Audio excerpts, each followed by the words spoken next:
નમસ્કાર દર્શક મિત્રો, @ગુજરાતમાં આપનું સ્વાગત છે. અમેરિકામાં ગેરકાયદેસર વસવાટ કરતા વિદેશીઓને પરત મોકલવાની કાર્યવાહીના પ્રથમ તબક્કામાં ભારતીયોને પણ સ્વદેશ પરત મોકલવામાં આવ્યા છે. પરંતુ આમાં જોવા જેવી વાત એ હતી કે આ લોકોમાં પાટીદાર સમુદાયના લોકોની સંખ્યા વધુ છે, જેમાં પણ સૌથી વધુ સંખ્યા ઉત્તર ગુજરાતના લોકોની છે.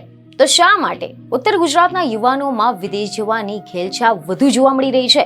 એવું તો ત્યાં શું છે કે પોતાના જીવના જોખમે પણ કંઈ પણ રીતે ગેરકાયદેસર માર્ગ અપનાવીને પણ વિદેશ જવા માંગે છે.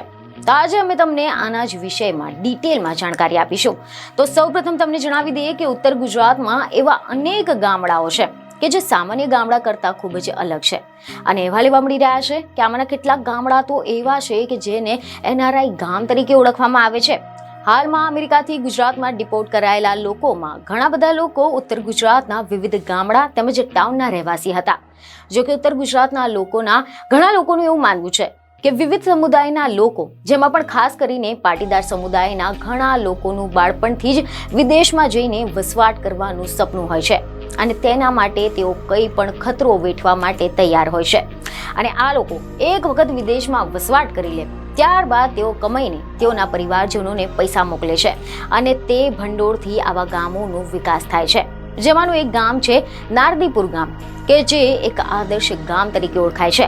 સમાચાર એવા મળી રહ્યા છે કે અહીંયા RCCના પાકા રોડ, સ્વચ્છ અને ખુલ્લા રસ્તા, ભવ્ય રામજી મંદિર અને મોટા બંગલા આવેલા છે. અહીંયાના મોટા ભાગના લોકો વિઝિટર વિઝા પર અમેરિકા કે કેનેડા જતા હોય છે અને ત્યારબાદ ત્યાં જ જઈને રહી જાય છે. અને ત્યાં જે પણ કમાય છે તેમાંથી અમુક હિસ્સો તેઓ આ ગામના વિકાસ માટે તેમજ મંદિર બનાવવા માટે આપતા હોય છે. તો આ સિવાય આ લોકોને વિદેશ તરફ જવાનું બીજું એક આકર્ષણ એ પણ છે કે ત્યાં કમાણી વધુ હોય છે. આ ડિપોર્ટ કરાયેલા કેટલાક લોકોના મતે આપણા દેશમાં મોંઘવારી દિવસે ને દિવસે વધી રહી છે, જ્યારે તેની સામે કમાણીનો એટલો બધો ગ્રોથ નથી.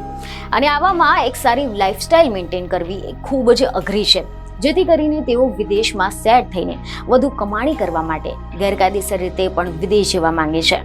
બીજને ખબરો સાથે ફરી મળીશું. ધન્યવાદ.